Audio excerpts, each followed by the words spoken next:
In this video, I want to go ahead and do an additional improvement to our zombie pawn here, basically when they die. So to begin with the example, I want to go ahead and start a net profile. So net profile enabled. So start it, 1 Mississippi, 2 Mississippi, 3 Mississippi, shoot, and then 1 Mississippi, 2 Mississippi, 3 Mississippi, disable. So we go to our profiler here. We can kind of see the all actors, well, specifically the actors over here. We have the zombie pawn. So overall, here's kind of how much time was spent between that 6 or so seconds. So I'm going to actually re-record this because I did not have the disable typed out. So that'll make it a little bit easier. So we enable 1 Mississippi, 2 Mississippi, 3 Mississippi, 4 Mississippi, 5 Mississippi, 6. And there's our first result. So the zombie pawn in total, we're just going to look at it. So this had a count of 250 times it was considered for replication with quite a bit of waste. So in our case, what we want to do is when the zombie dies, we can just simply set it to be dormant. So the zombie as a whole no longer needs to consider replication for pretty much anything.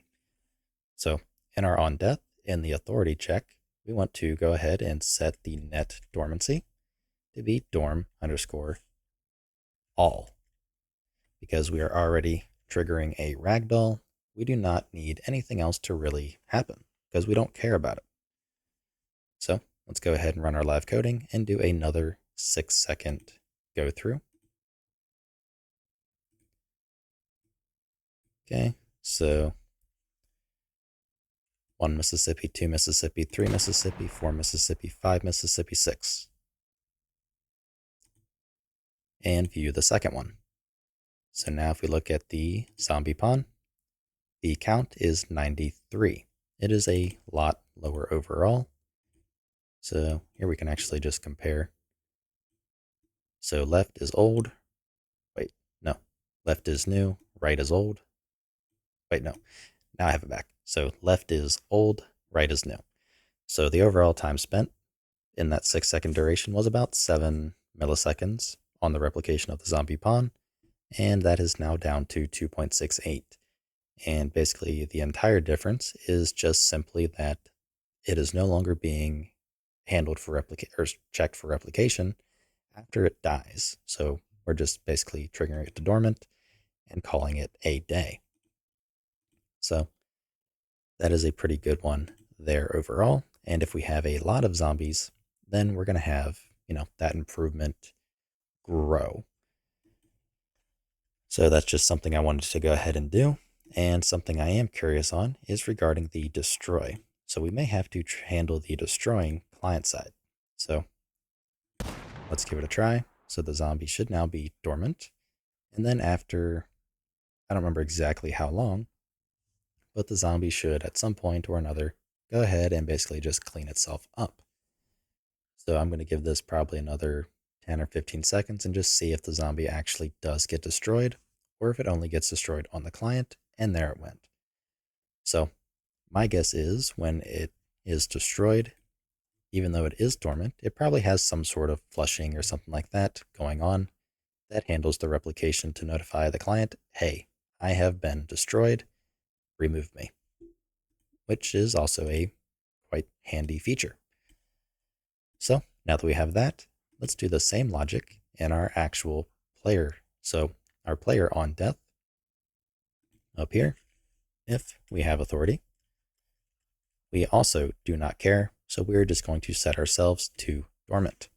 So before I do our live coding, I want to go ahead and do, I guess, some kind of quick test.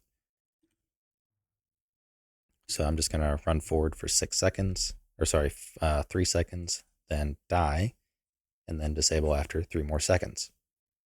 So 1 Mississippi, 2 Mississippi, 3 Mississippi, 1 Mississippi, 2 Mississippi, 3.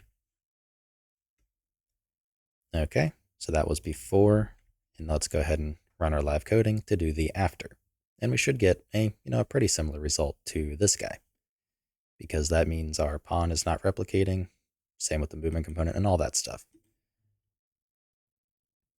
So let's go ahead, make sure I have that selected so I can tell the difference without the naming. And 1 Mississippi, 2 Mississippi, 3 Mississippi, 1 Mississippi, 2 Mississippi, 3. Okay, so we have the first one, which is the old, and the second one, which is the new. So we're just going to go down here to actors. We have our player pawn and our player pawn. So the first one, the old, had a millisecond of 3.09, and we're down to just under 2. And we have a count of 126 versus 58. So we can see the overall amount, again, which is the savings of when we died, has been reduced. And that is simply all we wanted to do.